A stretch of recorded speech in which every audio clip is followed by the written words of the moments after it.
Welcome to Search Talk Live with search engine optimization and marketing experts Robert O'Haver and Matt Weber. Powered by the Robert Palmer family of companies. All right, welcome back to another episode of Search Talk Live. I'm your host, Robert O'Haver, along with Matt Weber of Roar Internet Marketing. Matt? Hey, how you doing, Robert? Good to have a really active studio audience today. Good group of people. Yeah. Before we get started, I want to mention to you guys, be sure and check out Ahrefs, or Ahrefs is how it's supposedly said. They have multiple tools that you can use for SEO, content marketing, you name it. I mean, you can do site audits, all kinds of stuff, and it's not cheap, but it's definitely, wouldn't you say, worth the money? It is the Swiss Army knife of SEO. Yes, absolutely. It's got everything in it that you could possibly want, and more data than you can go through in a month. Mm-hmm. You know, and also check out, if you're not a hands-on type of person in SEO, go check out Pixel Cut Labs. They do a complete site audit on your site, and they can do give you suggestions on what you need to have done to your site. But let's get on with the show. You can, if you're during the show, if you have questions, you can go to hashtag Search Talk Live on Twitter, or you can't go there, but you can type hashtag Search Talk Live on Twitter with your questions for our guest. Yeah, did you have anything else you wanted to add? No, I'm just really glad to be here. You know, I just got back from Maine. Maine, yeah. I was with the Grow with Google team. We did an event in Maine. And you and I complained about the weather here in Florida a lot, being too hot. But I got to tell you, it was 22 degrees when I left Maine on Friday. So it was nice. It was nice to be back. Well, did they have heat? Yeah, they did. Yeah. Remember last year? Yeah. The year before last? Yeah. But it was a good turnout. Met a lot of really nice business owners and owner-operators up in Maine. I also found this out, that there's a good portion of the population in northern Maine that does not have access to the internet. No way. Yeah, can you believe that? I mean, you know, we think United States, right? We think everybody has access to the internet. But there's places in northern Maine, and apparently a good amount of them, that they simply don't have access to the internet. Even satellite? Oh, nothing. Zero. Zip. That's nuts. Anyway. All right, so today is an exciting show. We're kind of switching gears here. We're not going strictly SEO here. We're going to be talking marketing in general. Our guest today is Benjamin Shapiro. He is the marketing podcast and growth expert from the Martech podcast. How's it going? Hey guys, how you doing? Good. So the people that don't know about you, why don't you tell us a little bit about yourself? Yeah, where should I start? Let's see. You mentioned that I'm the host of the Martech podcast, which is a show that interviews marketing experts across multiple disciplines. We do B2B, B2C, early stage, mid stage, enterprise growth, all sorts of different types of ways that people use technology to market their products or services. I'm also the host of the Voices of Search podcast, which is a collaboration with Search Metrics. And so I do an SEO podcast as well. And I've been a marketing and brand development consultant for, I guess it's been about 4 years now, 4 years this month. And in my prior life, I ran the marketing department at some early stage startups, content marketing expert, and then worked at eBay as well. So kind of a wide variety of experiences, but focusing primarily on being a talking head and a podcast host these days. Great. So let's dive into it. Today, I think we're going to talk a little bit about everything. We're going to cover a little SEO, and we're also going to talk about marketing strategy, prioritizing, testing, and validating marketing channels. So let's dive into it. Let's get right to the beginning of it, and let's talk a little bit about how does someone really develop who their audience is globally, beyond the SEO tools that we talk quite a bit about, beyond the keyword research tools. What guidance can you offer for identifying your best customer? Yeah, this is what I call brand development, and I'm really glad that you guys started here, because in the Voices of Search podcast, I have a chance to talk to a lot of SEOs, and we talk a lot about the SEO tactics and optimization, and we sort of get lost in our own world. And to stereotype SEOs, you know, we're the geeks in the corner, and you know, we just make organic traffic happen, and we have these sort of like gray hat techniques that nobody really wants to know about. And for like the general marketers, They just think of it as this like plug and play arm. And maybe that's just the rap that SEOs get. And I feel like one of the things that we've talked about a lot on the podcast to help SEOs grow personally and professionally is to start expanding their horizons and thinking beyond just sort of traditional SEO and organic growth tactics, to start thinking about how general marketing and digital marketing specifically really happens in the eyes of more generalists, broader marketers. And so starting off with an understanding of your brand is really square one. And, whenever I'm serving and I'm putting on my marketing consultant hat first, it's always the place that I start. And it really is an exercise with getting to know who your customers or who you think your customers are and having real conversations with them and starting to get some qualitative data before you start focusing on your qualitative data, right? Before you have enough numbers to count and analyze, you need to really talk to some people and get some of the intuitive things and validate some of your assumptions. And that really helps, that process really helps you understand the ways that you should be positioning your brand, the types of content that you should be thinking about, and the way that you should be positioning against your competition. So, square one, when you're starting and building a marketing foundation, before you think of keyword optimization, before you think of what content to write, it's about understanding who you are as a company and who the people you're trying to reach are, and figuring out what the overlap between those, and that's really where your brand should live. And how does an SEO talk to the customers, as you mentioned? How can technology help SEOs to have a conversation with their customers? Yeah, it's easier and easier now that we've have gone or are going through the digital revolution. Getting in front of people is often as simple as, having a Skype account like we're using right now, or a Zoom conference, and an email address. It sounds like it's more complicated than it really is. Oh, I have to do all of these user studies, and I have to go find the perfect people and all this whole process. You don't need that. If you're already running an existing brand, you likely have emails for your customers. And most of the time, what I've found is that you're going to get about a 30% to a 50% response rate when you reach out from your brand saying, hey, I work for a company that you use, a product that you use. I'm on the marketing team, and we're trying to better understand some of our most important customers. Would you be willing to spend 15 minutes with me talking about how you think about whatever the industry that you're working with and what role my company plays in that industry for you?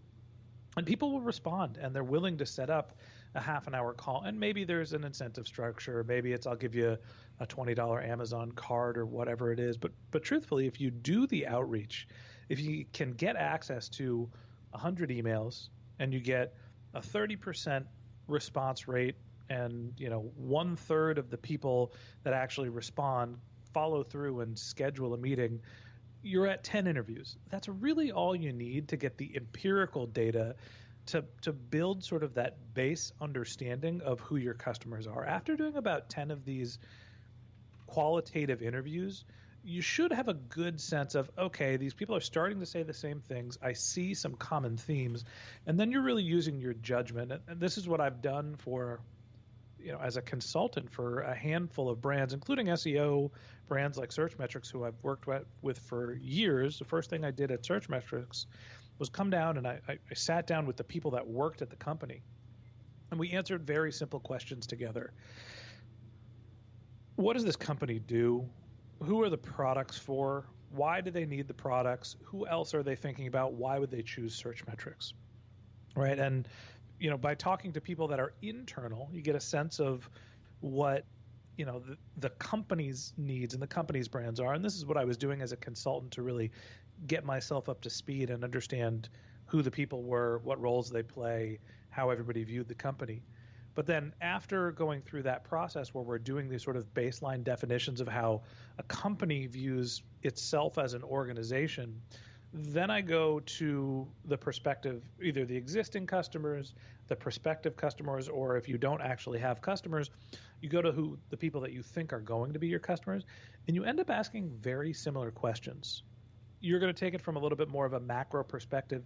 Hey, I work for this SEO company, and we think that you're the right prospective client for us, and we want to learn a little bit about how you think about the landscape. Where do you go to find information about SEO tools? What do you look for in an SEO tool?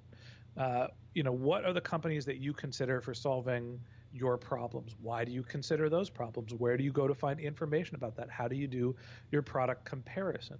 And by going through and asking those, relatively high level questions to both your organization and then the people you're trying to target, you get a good sense of the overlap, right? We are saying that we are focusing on the enterprise, SEO community, and we're marketing on Facebook. And the SEO, the people that we're trying to reach are saying, you know what, I don't really look to Facebook to find information about SEO. It's really all about content and personal referrals. All right, well, now you know your marketing strategy, right? And you can build your content strategy around that process. So the short form answer after I've gone on for a little while is there's a process for getting to know your organization as a whole, and then getting to know your customers, and understanding the overlap between those two groups can help influence and should influence your brand strategy, which then should trickle down to your SEO strategy and your content strategy and all the stuff that we talk about on a regular basis. What does the outcome of that look like? Robert, have you done either the exercise where you take the pictures out of a magazine, you cut them out, and you actually create an image of who your best customer is? Have you done that exercise to try to? No. And there's tools online that allow you to do this much easier than back in the day when you used to cut pictures out of magazines. But what is the outcome of the process that you described, Benjamin? What does it look like? Do we end up with avatars that we're going to cut and paste from graphics libraries? Are we going to come up with a written profile of our ideal customer that's going to help guide our SEO? Was it a question for Robert or for you now?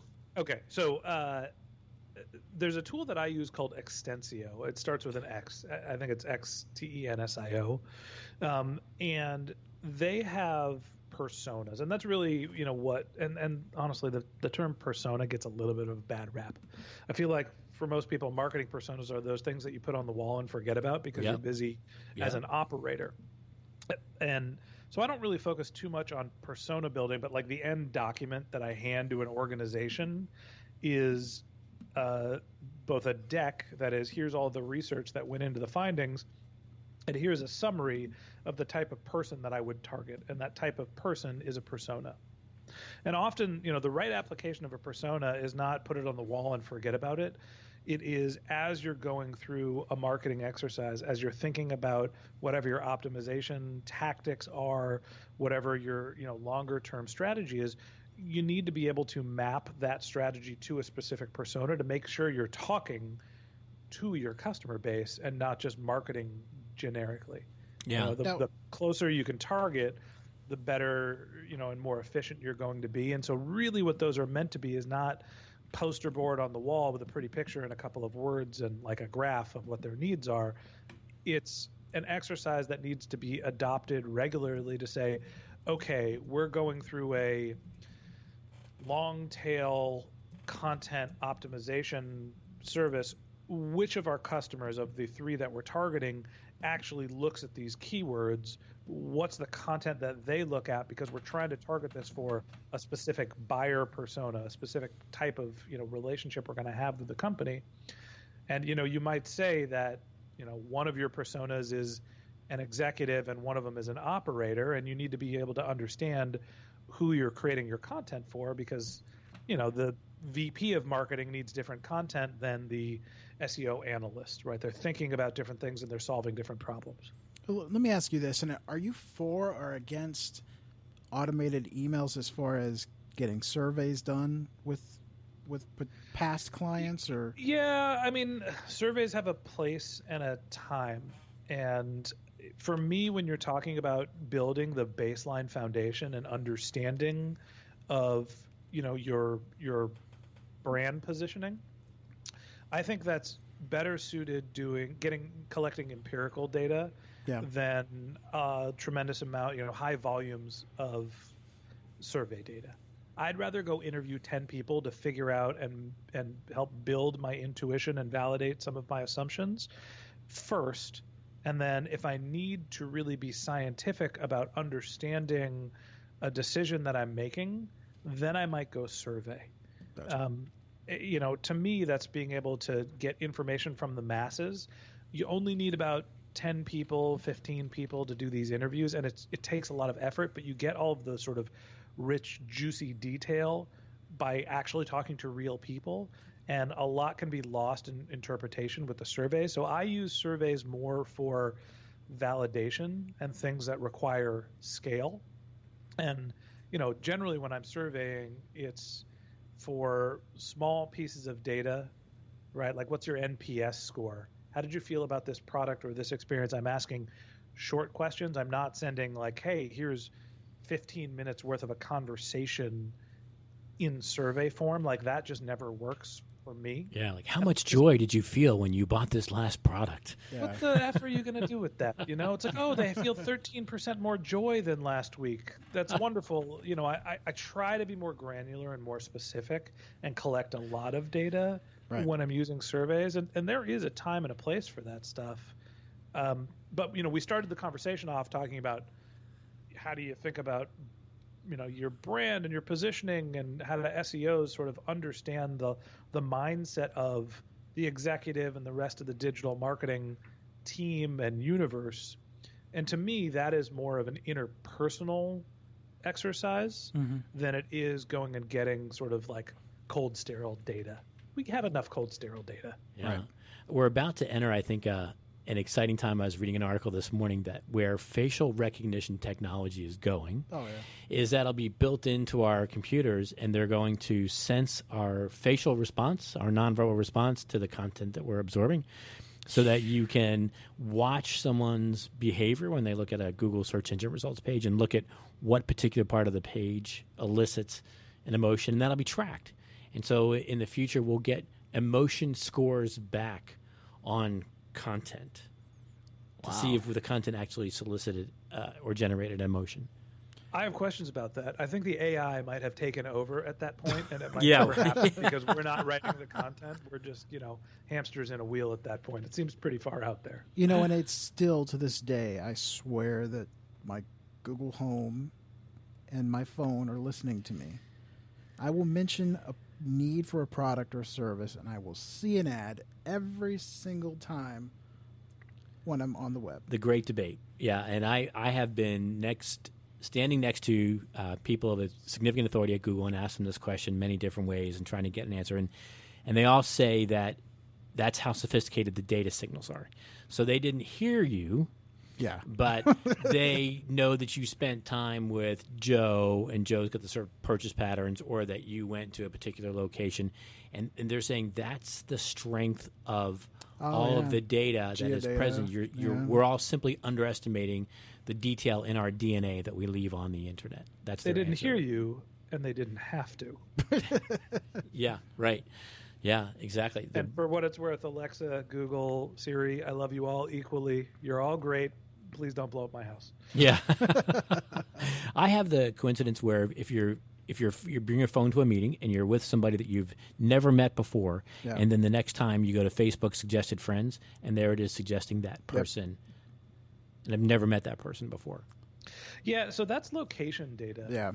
Right? Yeah, I've interviewed 3 or 4 location data experts for the MarTech podcast, and it's amazing the different use cases that you can get. Most people aren't opting out, and they're basically just broadcasting where they are at all time, and hopefully it's anonymized, but you can actually get down to like, where is this one person on this given day, or track their behaviors over time if you work hard enough at it. It's amazing and creepy as hell. Yeah.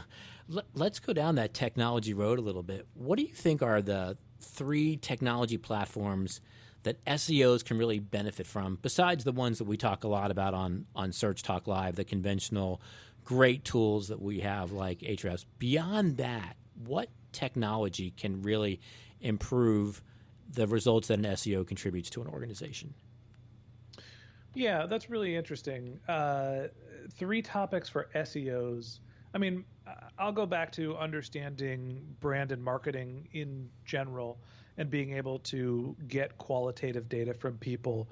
And to me, the tool that I use that actually facilitates most of that, there's a tool called Mixmax, which is an email tool.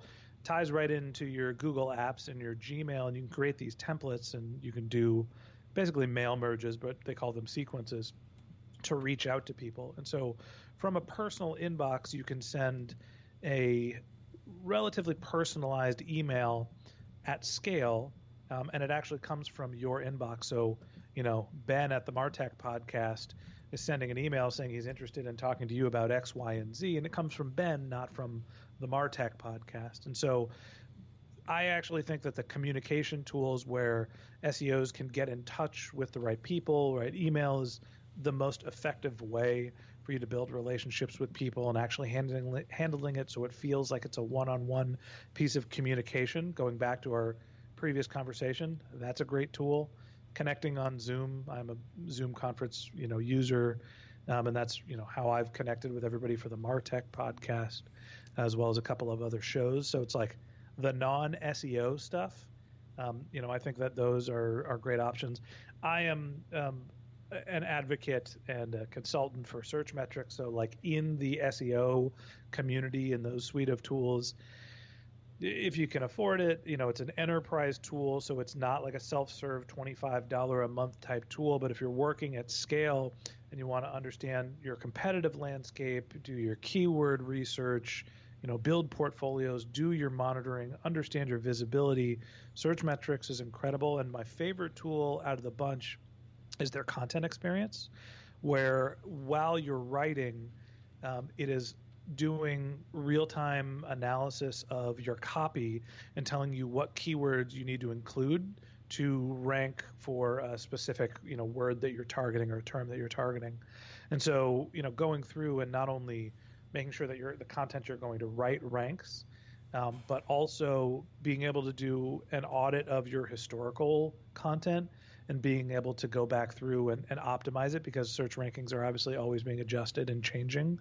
In terms of SEO tools, that's my sweet spot. Yeah, and I didn't want to cut you off a while ago, but I do want to go back to email lists, because we do have a lot of people all over the world that listen to this show.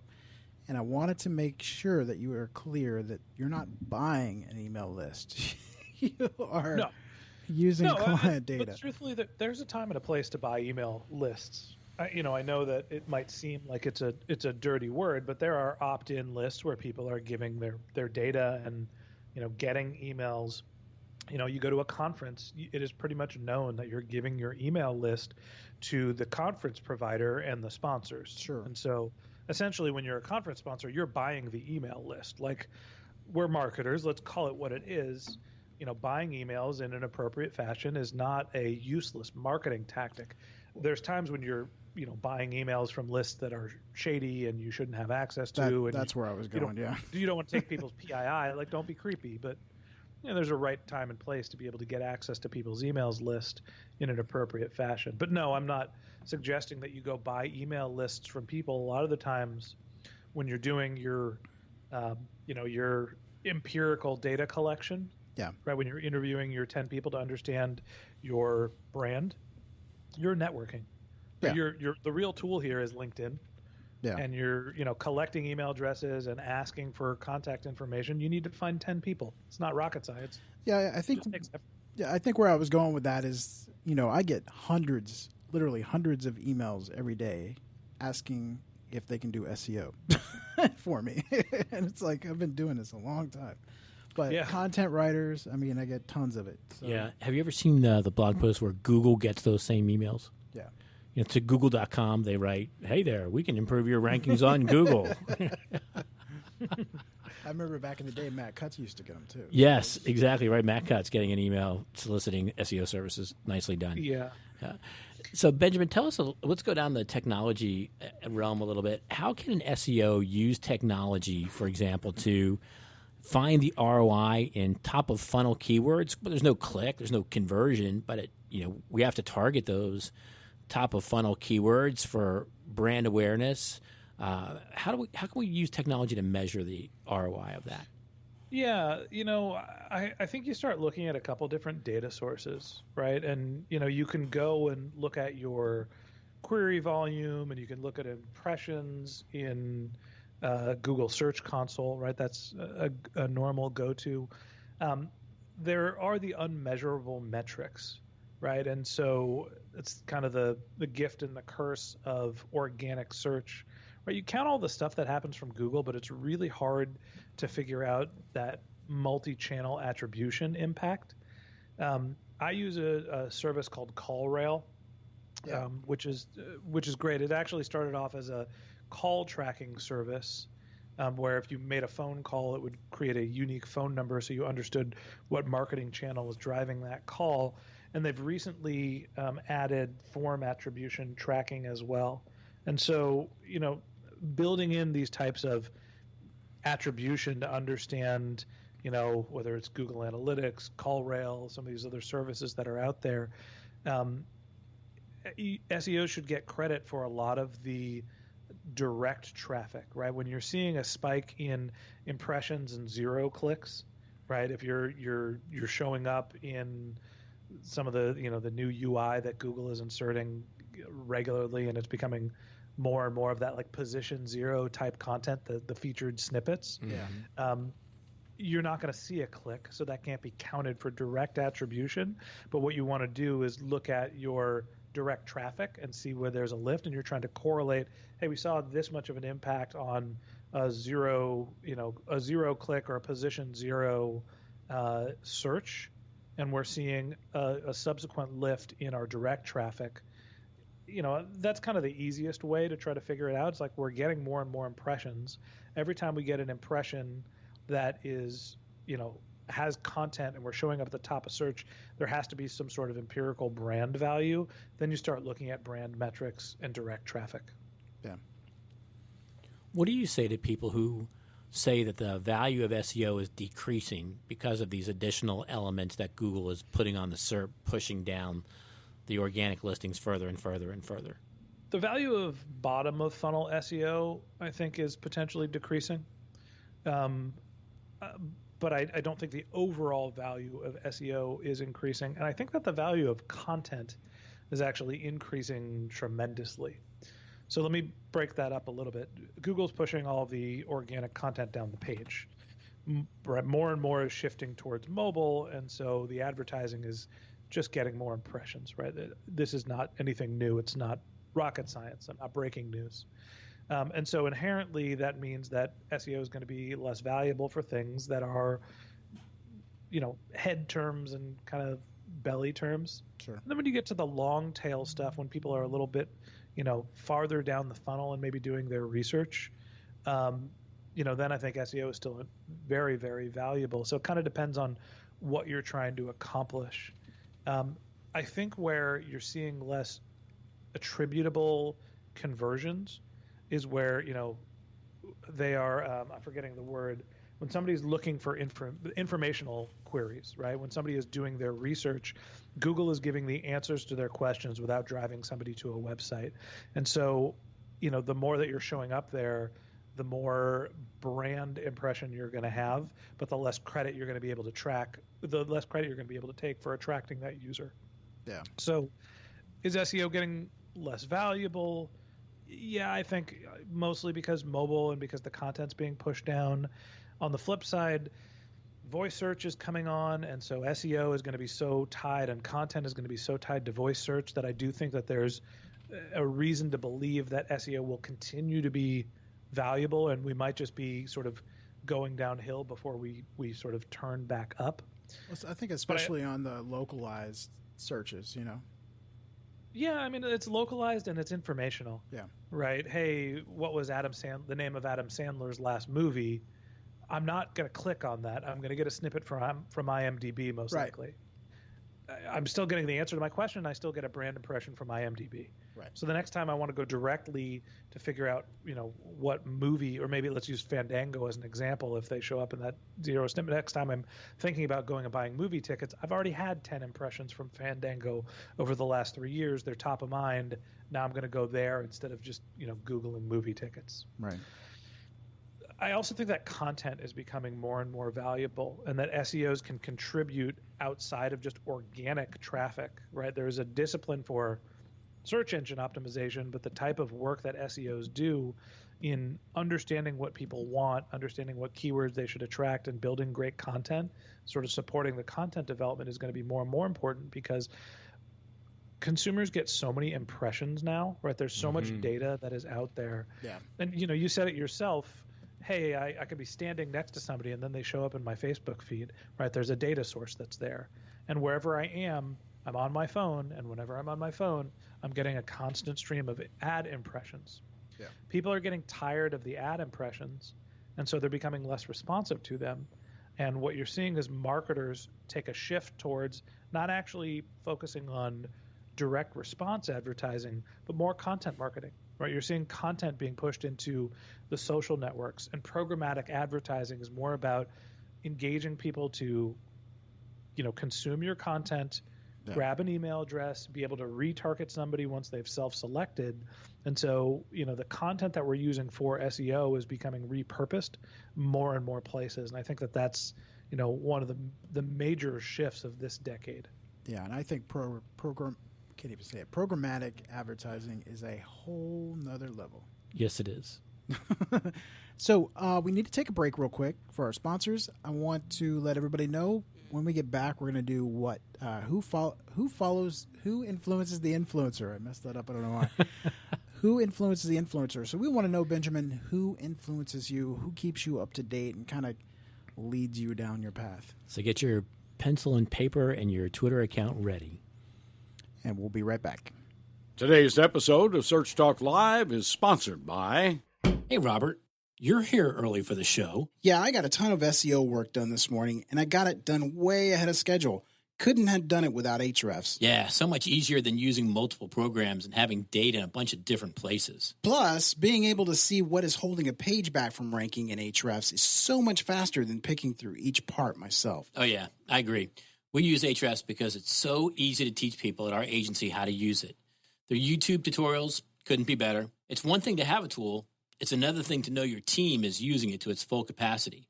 I don't think there's an easier, more complete tool than Ahrefs. Hey, Robert, why don't you hit them up to be a sponsor of the show? I am way ahead of you. Ahrefs, the official SEO tool of Search Talk Live. Try their new 7-day trial for only $7. Go to Ahrefs.com. That's Ahrefs.com. Your website analytics data probably feels like this. But it could feel like this. Making sense of all the website data available to you hasn't been easy until now. Smialytics transforms your website analytics data into easy-to-understand, memorable photographs. You pick your own photo theme. Smialytics. S-M-Y-L-E lytics. Like analytics.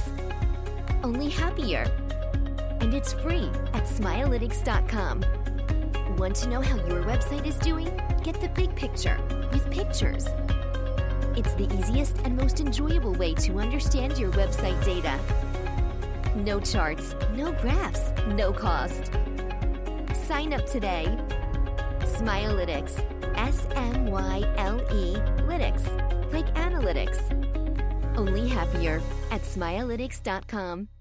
Learning a lot from Search Talk Live, but don't know what specific SEO actions you should be taking on your website? Or maybe you've tried to implement SEO on your website, but haven't gotten the results you were aiming for.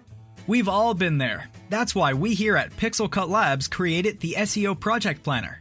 It's a one-time project where our SEO team runs a full site crawl, overlays data from leading SEO tools, and manually audits every page on your website. We'll use our findings to craft a strategic plan that covers everything from your link building strategy to page-level technical SEO and content recommendations. The Project Planner is perfect for businesses that are serious about SEO and want to hit a home run by leveraging our proven SEO strategy. To learn more and to see pricing for your project, visit pixelcutlabs.com/STL or text STL to 31996. Pixel Cut Labs. Welcome to page 1. Get your questions in on Twitter. Type hashtag SearchTalkLive and your question. Now back to the show. All right, we're back. And remember, you can go to Twitter and type hashtag SearchTalkLive, but now we're going to go right into it. Benjamin, who influences you? You know, my answer is going to be a total cop-out, guys. So I'm just going to preface it. And you want to hear somebody be self-promoting? You're about to. Myself. but the sad thing is, it's the God's honest truth. So I host 3 podcasts: the MarTech podcast, the Voices of Search podcast, and the Finding a Job podcast. Outside of consulting clients, that's really where my media consumption comes from. I don't spend a lot of time consuming podcasts or, I'm reading Twitter and, I'm not reading a ton of blog posts because during the day I'm having, 3 to 5 hours of conversations with people pretty regularly, and I'm getting my marketing information and staying up to date that way. So the truth is, here's the self-promotion. Sorry, guys. MarTech podcast. That's really the guests of those shows are the biggest influences on me in terms of my understanding of modern marketing and some of the tools and applications that are being used. So I'll say that that's my first one. Do you use social media, though, to either vet out your potential guests or recruit potential guests? I do. I'm not really like checking out people's Twitter handles to try to figure out if they are a worthwhile guest. A lot of the times what I'm using is LinkedIn. If there's a specific topic that I want to cover, I will ask my network, who's the biggest influencer in voice search? Who's the biggest influencer in CRM adaptations, right? Something like that. Yeah. And so I'm filtering by the people that are the guests of the MarTech podcast and the fans of the MarTech podcast who connect with me on LinkedIn to try to source interesting guests. And so I'm looking through their LinkedIn profiles to try to figure out if they have credibility, and I try to see if they've done some podcast guesting. Honestly, a lot of the times people are reaching out to me to be guests on the show, and while I feel like for most podcasters, they think, okay, if this person's reaching out to me, it feels salesy, right? They want something from me. And I think of it the opposite way. This is a marketer who has a message that they want to get across, and they are an expert enough in a specific topic or area that they're paying a PR agency to go get them on a marketing show. Yeah. I think that ends up making a great guest. I totally have. I'm sorry, I didn't mean to cut you off. Go ahead. And anecdotally, they also make great sponsors because they're willing to invest in, getting their message out there. And so there's a kind of a self-serving aspect to it. Sorry, what were you going to say? No, I was just going to say I totally agree with you. Matt, wouldn't you agree that, our guests have taught, I learned something from every single show. Yeah, other than the food and beverage here at the Search Talk Live studio, it is the number one reason that I do this podcast. Yeah, we've expanded our knowledge base, and I've been doing digital marketing for 17 years, and I still, every day that we do this show, learn something. Well, it's the contrarian opinions, too. Don't you love people coming and go and, guy takes stance A, then the next guest comes in the next week and says, no. It's not A. It's definitely B. It's the best part about doing these podcasts. So while we're talking about your podcast, why don't you tell us the website so people can take a look at it? MarTech Pod, MarTechPod. And that's the Instagram, Twitter, Facebook, the website. It's all MarTech Pod or martechpod.com. And that's for the search one as well? The search podcast is voicesofsearch.com, or you can go to searchmetrics.com/VOS. That's co-hosted. And that's we do a couple episodes a week covering a whole bunch of different topics related to SEO. And we don't just only focus on enterprise SEO, even though that's the area where Search Metrics kind of is focused. Sure. If someone's listening to the show and they want to learn how to use podcasts to promote their brand, what counsel would you give them in using podcasts as a marketing channel? How do you use podcasts as a marketing channel? I think there's a couple of different ways. A lot of people are doing podcast as sort of a reputation and brand building, a credibility building exercise. Yeah. And that's different than how sort of a corporate enterprise should have a podcast, right? If you're trying to be a personality, it's different if you're a company trying to own the conversation around an industry. I think at the end of the day, what matters is that you have professional sounding content, which isn't terribly hard to produce. I mean, I'll tell you that I use I don't know, what was this thing, $150 USB mic. It's the Yeti Blue. I plug it directly in my laptop. I record with no filters, and I pay $15 to $25 an hour for an editor to clean up the audio and to mix and master it. So I'm not spending thousands of dollars on gear, but creating high quality content is step one. It's you all obviously have to have a positioning and a point of view and something that you're going to talk about that's interesting. Sure. And then the other thing is, it's just like any other content business. You have to publish regularly and consistently to build a following. Yep. You're not going to get a lot of traffic from your first blog post, but if you're writing blog posts 3 times a week on a specific topic, eventually people are going to find you. Yeah, kind of circles back to the very beginning of the show, right? I'm a big believer in if you don't know the target, the weapon really doesn't matter. So if you really don't understand your audience and if you really don't understand what their needs are and how to service their needs.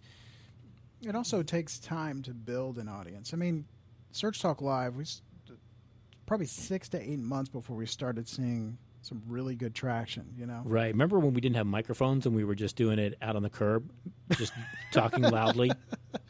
Those were the days. Just talking about search literally live. Yeah. We were live. Yeah. So let's flip the question around, Benjamin, and let's say that someone listening to the show has aspirations of having their own podcast. What are some steps 1, 2, and 3 that you would give them to get them closer to their goal? Yeah, I think that I'll preface it with podcasting is an incredible medium, and while it takes time to develop a following, with the MarTech podcast specifically, we were able to expedite that relatively quickly. We went from 0 to 10,000 downloads a month in a little less than 9 months of publishing our content. Wow. And so, it is possible, and this is from square one, and I didn't have a big media company behind me. It was my brand. I just decided to call it the MarTech podcast.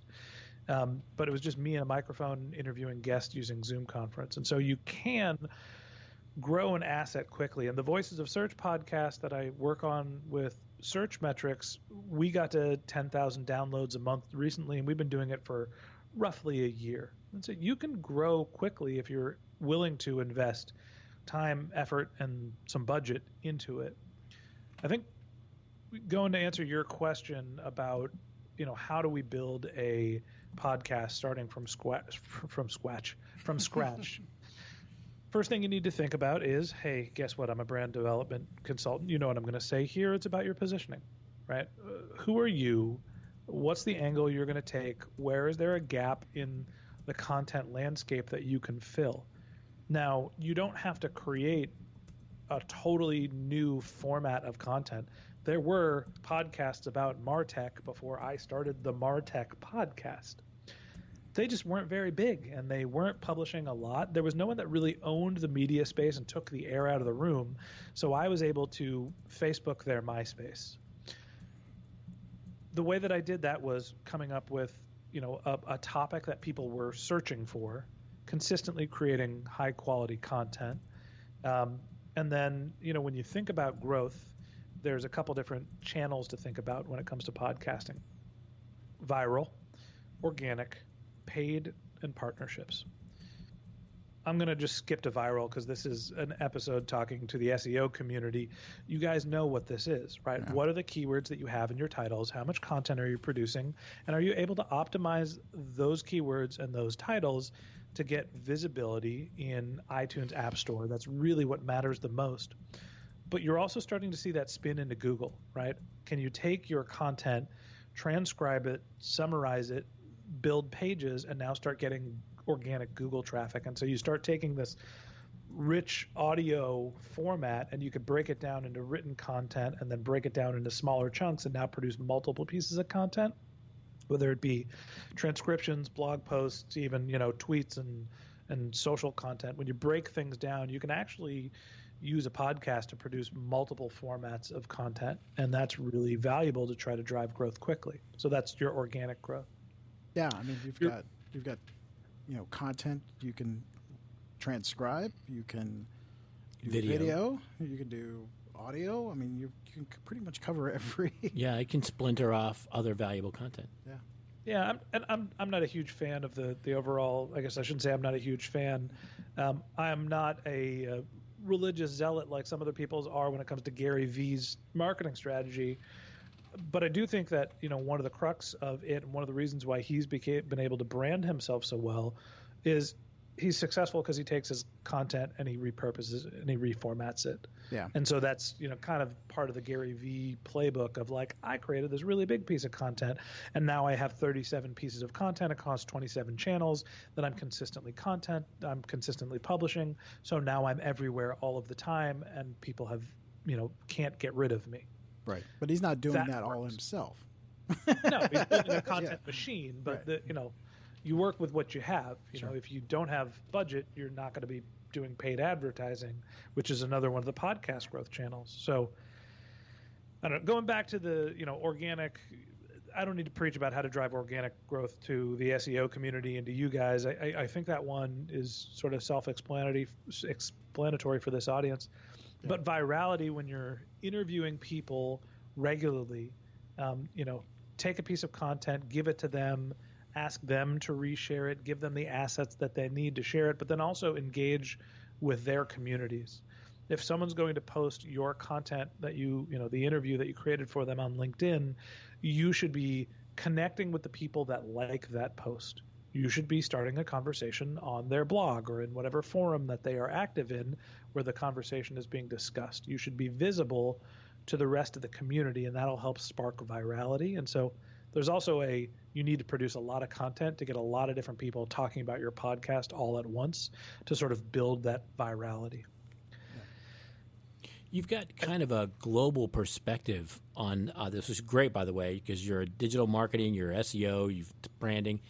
If you had to share with the audience, what's one trend that you think is coming down the pike that the rest of us don't see? What are you seeing in your crystal ball based on the inputs that you get from your guest hosts and the perspective that you have as kind of a global digital manager that we might not see? What do you see coming down the road? Yeah, I mean, I think long-term voice search is coming.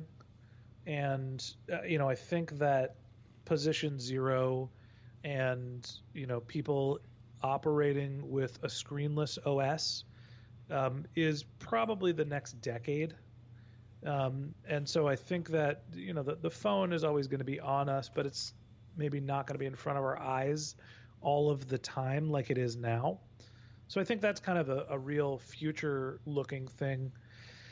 I think for right now, the biggest problem that marketers have is understanding marketing attribution and multi-touch attribution. So, I think that there are data sources and platforms that are becoming a little bit more user-friendly in the same way that Facebook advertising was for the real PPC hardcore community when it first launched. And now my mom could probably figure out how to get a Facebook ad up and running. It's not optimized, but it'll be all right. And so I think that understanding the true value of all of your marketing activities and understanding, what is a early, mid, and late funnel activity will be a little clearer as some of the marketing dashboarding becomes more advanced. So that's probably my near-term, at least, hope. And I've seen some technologies that are starting to make marketing attribution a little easier. Yeah, I agree with the attribution. Robert, what's your sense on voice search? And we were having a conversation in our office earlier today that, a lot of folks think that voice search will never be purchase-oriented. It will never be action-oriented. It will always be information-oriented. Are you going to go to Google and say, hey, what's the best air conditioning repair shop near me? And if she gave you an answer, what are you going to do? Sorry, I didn't mean to cut you off. Go ahead. Are you asking me? Yeah, you. Oh, okay. Oh, yeah, Robert. I personally do use to look for local business. Okay. How do you respond to the result? I start searching. So, like, going through the different reviews and that type But of for stuff. voice search, she comes back and she says, the best pizza company near you is ABC Pizza. And you respond I'll try by... it. But how do you respond? How do you respond to the voice search? What's the mechanism now for you to engage? Do you say, hey, Google, call that business? No. See, there you go. And when does that happen? Because that's the turning point of voice search. Yeah, and that's. I think it's been for the last 4 years. People have been saying voice search is Voice the search, future. voice search. I think that there's a point where it's going to topple. Like maybe once as the technology increases, then it'll start. You'll start seeing people said it was going to happen when these appliances were in the home. Now that's starting to reach 30-40% levels of search appliances being in homes. So I don't know if that's the tipping point. It's got to be something else. It's a tipping point. I think it's the technology. I think it's not that it's new, but I think it needs more to it. People need that visual aspect as well, and I think there needs to be some kind of way that's merged. Got it. I respectfully disagree a little bit. Sure. I think it's actually an AI, the language processing that needs to continue to get an advancement. And I think that's what with Google's last update, the BERT update, like that's really what the update was about, right? It was natural language processing and understanding context, and Google's clearly still focusing on that. And I think the reason why you wouldn't say order the pizza from the nearest pizza place is because Google can't ask you the follow-up question. I think that the experience when they have the context of Google, what's the best pizza place? Then the last pizza place that you liked and gave a 5-star rating was Amici's. Would you like to reorder your last pizza? Yeah. Mm-hmm. Then it's a yes prompt first. And if it's no, okay, we'll text you the menu. Like that's where you start to see a commerce impact, where it becomes more of a conversation.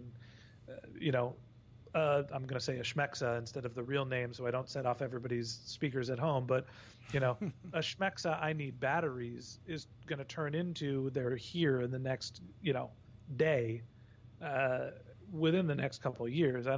That's already happening. Sure, so commerce is being impacted mostly on the Amazon side, less on Google because they don't have the e-commerce platform that's as dominant as Amazon. Well, I certainly don't believe that it's not going to happen. I just think that the technology is not quite. So, but you think the barrier is the technology? Kind of Benjamin thinks it's the AI. It's not a consumer behavior at this point. AI it's not being part of the technology. Yeah. All right. Well, I think it's time for Believe It or Leave It. Yes. All right, Benjamin, time for Believe It or Leave It, one of the most popular parts of Search Talk Live. We're going to give you 3 statements we found on the internet, and we're going to ask you to tell our listeners whether they should believe it or whether they should leave it. Are you ready? I'm terrified, but let's do it. All right. Number 1, consumers are too diverse and their desires are too unique to ever be realistically measured in a sales funnel. Bullshit. We haven't Can I say renamed that? the segment. Sorry. No. You didn't hit the bleep button. No. Why do you feel that way? Because people are already doing it. Right? People are already building effective marketing funnels. Like, sure, there's always room for optimization, but if you have a product that is specific enough and targeted towards one group, your marketing funnel is your best friend. Right? It's already happening. All right. So question number 2, the best way to get an SEO benefit from your podcast is to have text-based transcriptions of each show on your website.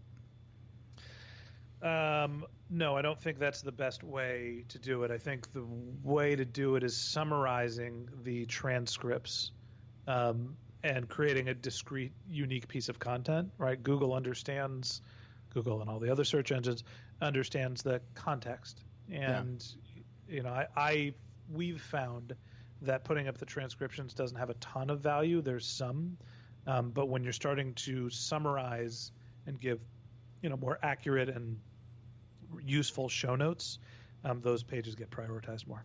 So rather than the whole transcript, just summarize it, create a unique piece of content, and link off to that content. Yeah, I think that the one of the things that we're doing for the MarTech podcast, we use a service called Temi, which is $1 a minute for a transcription, and it's a computerized transcription. It's not word for word perfect. It's not something I would publish, but we take those transcripts and we take passages out of them, clean them up, and then use them for our show notes and our summaries. And by filtering down the long transcript, you have a more discrete piece of content. And if we wanted to, we could always take the transcript and publish it as a second piece of content and then link it back to the show notes. That's probably the best way to do it. But we found that when we switched from just having the transcriptions, which were better transcriptions, to sort of episode summaries, we started seeing more organic traffic. Cool. Believe it or leave it, number 3, SEOs should always look at first-click attribution modeling to evaluate the ROI of SEO and never look at last-click attribution. Believe it or leave it? I'm going to leave it, and I think it's contextual. I think that if you're looking at an awareness-driven metric as opposed to a direct response metric, you're looking at different things, right? If I'm just trying to figure out bottom line sales, I want to measure last-click attribution, right? If it's a term that is clearly a purchasing page, I'm probably going to evaluate that page specifically. So I just think that question is generally too broad. It really depends on the circumstance. Yeah, the hospital system I worked for, we did a linear. The linear model. Yeah. Yep. All right, good stuff. Thank you, Benjamin. Now we've got one more part of the show. Yes, and it is our Search Talk Live tattoo. It's our. Go ahead. We're going to ask you to give our audience the shortest, most succinct piece of advice, and it has to be tattooable based on some of the guidance you've shared in the show. So what's your Search Talk Live tattoo? I'm going to give you 3 of them. 3 tattoos? 3 tattoos. I don't know if our ink budget's that high. It's going to be a tattoo parlor for this episode. At the end of every podcast for the MarTech podcast, my advice is to focus on keeping your customers happy. At the end of every Voices of Search podcast, I say the answers are always in the data. And at the end of every Finding a Job podcast, I say stay positive and keep networking.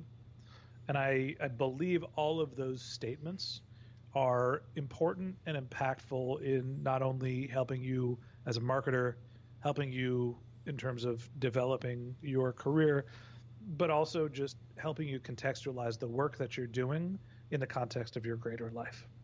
You're covering a lot of skin there, Benjamin, with those 3 tattoos. It's all right. Your turn for the tattoos, right?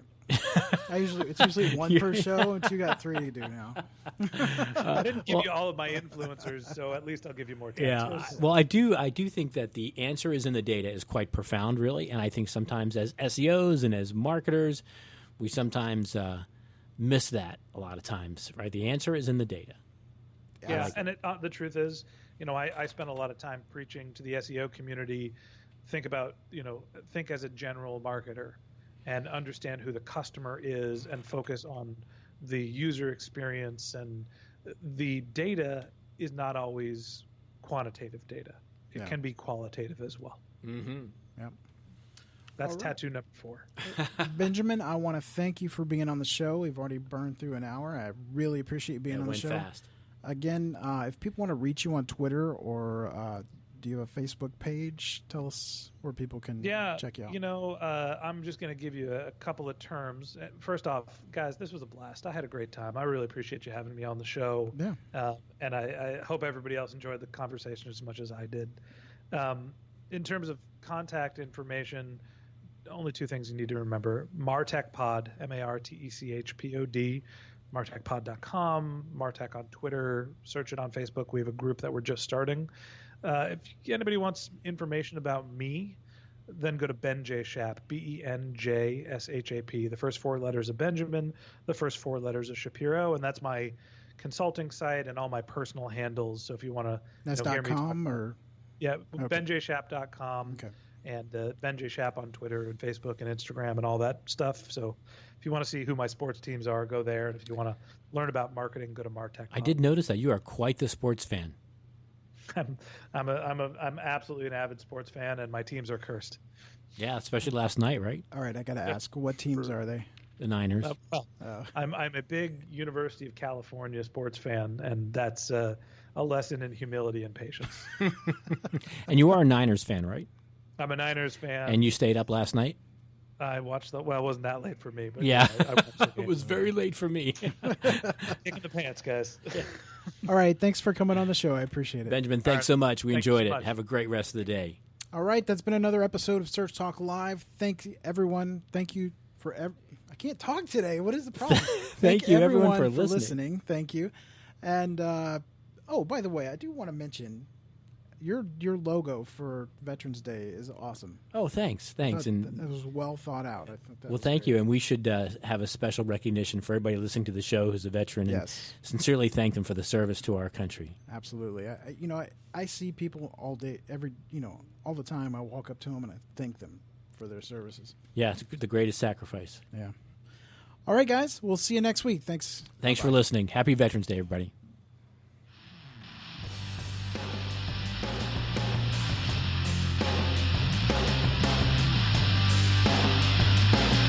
Search Talk Live is sponsored by the Robert Palmer family of companies. If you have questions for Search Talk Live, or you're interested in being a guest or a sponsor of the show, email Robert at searchtalklive.com. That's searchtalklive.com.